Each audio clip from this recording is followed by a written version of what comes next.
সন্তানদের বড় করে তোলার ক্ষেত্রে বিদেশি সংস্কৃতি ও শিক্ষায় অনুসরণ করছেন বলিউড অভিনেত্রী সানি লিওন ও তার স্বামী ড্যানিয়েল ওয়েবার। কাজের ব্যস্ততা সামলেও ৩ সন্তানের এই মা পরিবারকে সময় দিতে কখনোই কার্পণ্য করেন না। কানাডায় বেড়ে ওঠা সানি বর্তমানে ভারতের নাগরিক এবং তার সন্তানেরাও এখন ভারতেই বড় হচ্ছে। তবে সন্তানদের মানুষ করার ক্ষেত্রে তিনি নিজের বেড়ে ওঠার দেশের মূল্যবোধ ও অভ্যাসকেই গুরুত্ব দিচ্ছেন।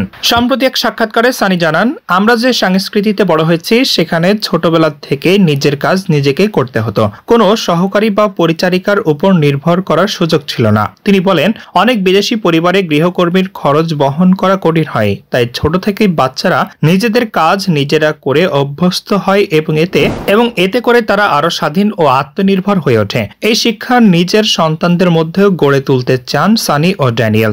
সম্প্রতি একটি পারিবারিক সফরে তারা সন্তানদের সঙ্গে সময় কাটিয়েছেন কোনো সহকারী ছাড়াই। সানি জানান, পুরো 2 সপ্তাহ বাচ্চারা নিজেরা তাদের কাজ করছে।